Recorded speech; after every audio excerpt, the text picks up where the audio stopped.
कि मेरी जिंदगी मानिंदे ताश, कि जिंदगी हो गई है मानिंदे ताश, ताश के पत्ता। जो जीता उसने भी फेंका और जो हारा उसने भी फेंका, और जो हारा उसने तो गाली देकर फेंका। यहाँ बहुत सारे साथी बैठे जो चुनाव लड़े हैं।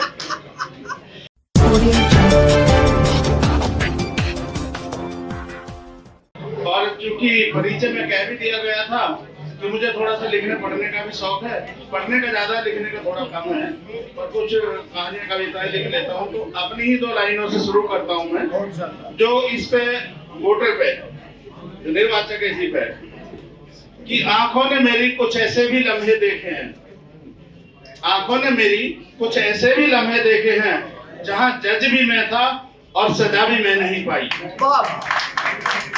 तो ये एक उसकी निर्वाचक की भूमिका है कि जब वो जज होता है और उसके बाद जिसके लिए यहाँ सब संघर्ष के लिए बैठे हैं, और फिर एक और किसी का है, सिर्फ अपनी नहीं कह रही, दूसरे की भी, तो उसका भी एक बहुत अच्छा कहा है किसने मतदाता के लिए, कि मतदाता ने अपनी जिंदगी का दर्द कहा है कि मेरी जिंदगी मानिंदे ताश, कि जिंदगी हो गई है मानिंदे ताश, ताश के पत्ता।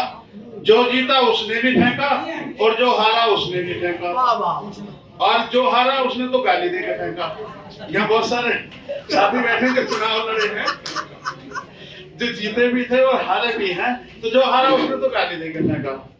खैर देखिए, जो गणतंत्र व्यवस्था है, चूंकि मुख्य वक्ता था तो कोई ऐसी बात नहीं, आपने बहुत अच्छा बोला और मुझे बड़ा अच्छा लग रहा है कि सभी युवा बैठे हैं, कुछ भूतपूर्व युवा बैठे हैं, कुछ वर्तमान हैं, और इधर जो मातृशक्ति है, मुझे इतना अच्छा लगा कि उनमें सबने कोई वक्ता नहीं है और सबने बहुत अच्छे बोले, जो आपकी स्वाभाविक होगी बिल्कुल उसमें बोले, और यही कॉन्फिडेंस आना चाहिए इन गोष्ठियों का, तभी वो सारी चीजें होती हैं।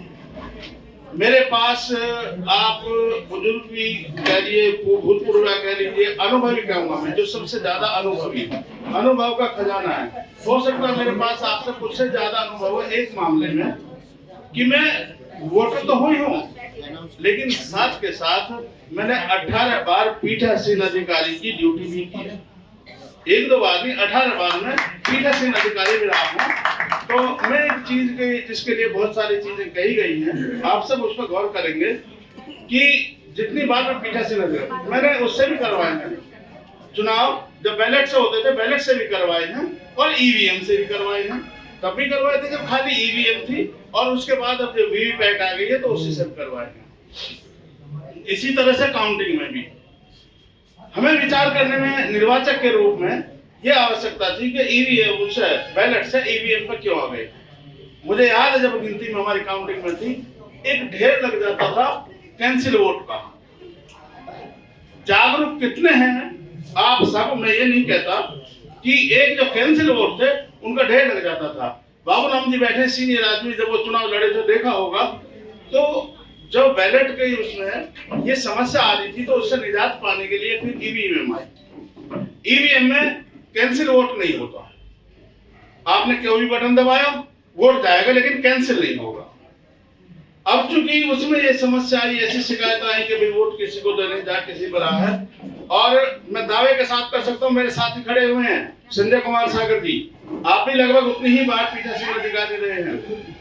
हमने जितनी उनका मॉक पोल करा और बाद में पोलिंग करवाया वीवीपैट के द्वारा भी और वैसे भी, हमें तो कभी ऐसी शिकायत दिखाई नहीं दी कि किसी ने कोई बटन दबाया और आज तक इतनी बार कि कोई दूसरे को चला गया हो, चिन्ह चला गया हो, और ना ही कभी ऐसी उसमें से हम जितने भी हैं सारे कांटेक्ट में रहते भी हैं।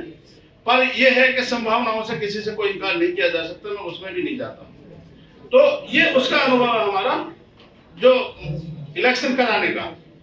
अब उसके साथ साथ बात आती है कि निर्वाचक ही शासक है, काश ऐसा होता, काश ऐसा होता। क्या आप एक बार किसी भी दल की सरकार को निर्वाचित करने के बाद में उसे बर्खास्त करने की स्थिति में होता निर्वाचक? कभी नहीं होता। आप शासक तभी तक होते हैं जब तक आप ईवीएम का बटन दबाते हैं या मोहर लगाते हैं, उसके बाद में आपके हाथ से सत्ता चली गई। अब बात यह है कि यहाँ पे कितनी सारी बातें चली, हम लोग पॉलिटिकली अवेयर नहीं है, हम जागरूक नहीं है, हम राजनीति में बात नहीं करते, बहस करते हैं। दोनों चीजों में फर्क है। हम उस पर राजनीति पर हम चर्चा नहीं करते, हम उस पर विमर्श नहीं करते, क्या होना चाहिए क्या नहीं होना चाहिए, कैसे होना चाहिए, कैसे चुनाव होना चाहिए, हम बहस करते हैं। तो फला दल का, मैं इस दल का, तेरे ने यूं करा, मेरे ने यूं करा, देश उसमें कहीं पीछे चला जाता है और दल जो है वो आगे आ जाते हैं। और इस सब में सबसे बड़ी जो भूमिका है वो हमारे इतने साथी हैं, मैं इनका आभार प्रकट करता हूं कि जो आज मीडिया में है। आज हमारे और तुम्हारी जागरूकता मीडिया तय कर रहा है। आप सच के आसपास भी नहीं है और क्या कर लीजिएगा, मैनिफेस्टो कि भाई हम उसे वोट देंगे जिसकी हमारी जो ये बात कहेगा। उसने आपको मैनिफेस्टो दे दिया। क्या वर्तमान सरकार या पूर्व की सरकारों ने अपने मैनिफेस्टो लागू करे क्या पूरे? कभी लागू नहीं करे। हमें जागरूक इसलिए होना है कि हमें उन सारी चीजों से उठ के जो चीजें हैं, मैं भी एक वोटर हूं। जब इलेक्शन आता हम भाई भतीजावाद में चले जाते हैं, हम जातिवाद में चले जाते हैं, और ये दोनों नहीं है तो हम क्षेत्रवाद में चले जाते हैं, और क्षेत्रवाद नहीं है तो कहीं हम भाषावाद में चले जाते हैं। हमको पहले एक ऐसा नागरिक बनना होगा कि जो इन सबसे ऊपर हो। और चुनना आपको क्या है कि वो बहुत बुरे में से एक कम बुरा चुनना है। जो भी हैं खड़े हुए हैं, आपके पास में सूचना का क्या माध्यम है, किस आप सूचना प्राप्त करें हैं? 10 इलेक्शन में खड़े हैं, हम किससे सूचना माध्यम करेंगे कि भाई 10 कौन है? 2 को तो हम जानते हैं, बाकी 8 को तो नहीं जानते। उनके बारे में जो सूचना आएंगी वो किस प्रकार से आएंगी वो तय करती है आपकी जागरूकता। और इस सब के साथ साथ एक चीज और भी होती है कि शिक्षा। हम किसी पे कितनी ही बात कर लें, मैं शिक्षा से जुड़ा हुआ आदमी हूँ। मैं इसलिए कह सकता हूँ कि कोई भी चीज कल नहीं बनती, न सरकारें एक दिन में बनती, ना एक सरकारें एक दिन में जाती हैं, उसमें टाइम लगता है। एक विचारधारा बनती है। और यदि आप कहीं जागरूकता की बात कर रहे हैं तो शिक्षा ही एक ऐसी चीज है जो सबसे जागरूक मतदाता दे सकती है और सबसे जागरूक नागरिक दे सकती है। यदि आप नागरिक बहुत अच्छे हैं तो आप मतदाता भी और जो निर्वाचक होंगे वो भी बहुत अच्छे होंगे। यहाँ हमारी बहन ने एक ने बात की थी, बड़ी सही थी, कि एक जागरूकता का सबसे पहला स्टेप ये है कि भाई आप अपने परिवार की 18 वर्ष उम्र कर दी है तो आप अपने घर परिवार में जो उस उम्र को क्राइटेरिया को पूरे कर रहे हो उनकी वोट बनवाइए। एक जागरूकता तो यही है, शासन में तभी तो आप सत्ता में भागीदारी होंगे। और उसके बाद अभी प्रकाशन हुआ है कल परसों वोटर लिस्ट का, मुझे नहीं पता आपने कितनों ने देखी होगी, लेकिन आपको उसको देखना चाहिए। ऐसा ना हो कि भी आप उसमें वोटर हो ही नहीं, और यदि नहीं है तो उसके लिए बार बार चीजें आती हैं, कितने सारे प्रोविजंस आते हैं, उनमें आप अपने आप को शामिल करिए। उसके साथ साथ हम यहाँ पर वोटर ये कहने लगे हैं कि यहाँ का वोटर ऐसा है, यहाँ जो चुनाव लड़े वो जानते हैं वोटर बहुत चालाक है, शहरों का वोटर बहुत चालाक है। और लेकिन गांव में इतना हो सकता है जो थोड़े से दूर हैं कि वो ये फर्क महसूस नहीं कर पाए कि प्रधान का और सांसद का कार्य क्षेत्र क्या है। एक ने कह दी, एक कहने लगे प्रधान की उसमें कि मैं ये कर दूंगा और सांसद का, तो इतना फर्क हो सकता है कि वो उनकी उन बातों को ना समझते हुए कि भाई हमने प्रधान को इसमें दिया था वोट और अब जो है दूसरे प्रधान जी ने इसको कह दी तो ये भी ठीक है इसको, तो वहां एक फर्क हो सकता है। और वहां जागरूकता पहुंचाने का सबसे बड़ा माध्यम है और सबसे ज्यादा जागरूक करने का वो है मीडिया। मीडिया के बारे में मैं बहुत ज्यादा कमेंट नहीं करूं तो अच्छा है, क्योंकि एक मीडिया ने 6 महीने में एक प्रदेश की सरकार बनवा दी थी। जो मीडिया की ताकत को कम आंकता हो वो ये समझ लेना वो सत्ता में कभी भागीदारी नहीं कर सकता। 6 महीने में सरकार बनवा दी थी दिल्ली में, और जब नेता दिखाने थे आप करेंगे क्या? कामगार आदमी आया है, काम करके आया, आके घर में बैठेगा, कुछ दुनिया जहान की खबर देख लूं, टीवी चलाएगा। और जब टीवी चलाया और उसने क्या दिखाया, जो उसने दिखाया जो बताया वो सूचना आपके अचेतन में चलेगी, और जब सूचना आपके अनकॉन्शियस माइंड में चली जाती है अचेतन में तो वो खत्म नहीं होती, वो टाइम टू टाइम आपको याद दिलाती हैं, और उसी के द्वारा आप 4 आदमी और बात करी, तो वो सारी चीजें हो गई। अब हमें ये है कि निर्वाचक वाकई में ही शासक तब बन सकता है कि जब वो जागरूक हो, एक बेहतरीन नागरिक हो। और जागरूक होने का सबसे ज्यादा अच्छा माध्यम यह है कि मीडिया को अंधा विश्वास बिल्कुल नहीं करना, ना मीडिया पे करना, कहाँ जो उसने बता दिया वही अक्षरश है। आप जानिए, सतर्क रहिए और जो वोटर लिस्ट है उन पर अपनी नजर रखिए। इस सब के साथ साथ ये भी है कि शिक्षा, जो मैंने बताया था कि शिक्षा से जुड़े हुए हैं, आज ऐसी बात नहीं है जो पहले बहुत सारे वक्ताओं ने की थी, ऐसा नहीं, हम भी बोलते हैं, कल हम भी बोलेंगे।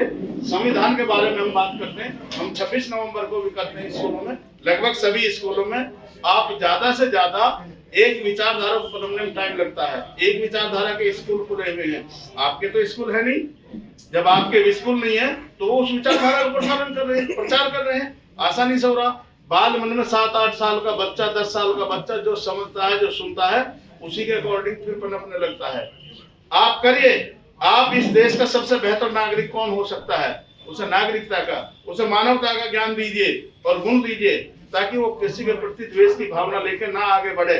और निर्वाचक की वैसे भी ये सही उम्र ही है, डॉक्टर साहब भी बैठे हमारे मुख्य अतिथि हैं, कि मनोविज्ञान के अनुसार 16 वर्ष 4 महीने तक आपकी बुद्धि का विकास होता, उसके बाद बुद्धि का विकास नहीं होता, बल्कि एक्सपीरियंस बढ़ता है, जिसे हम समझ बोलते हैं। 2 चीजें हैं, आप सब जितने भी बैठे हैं, सब और बाहर भी इंटेलिजेंट सभी हैं।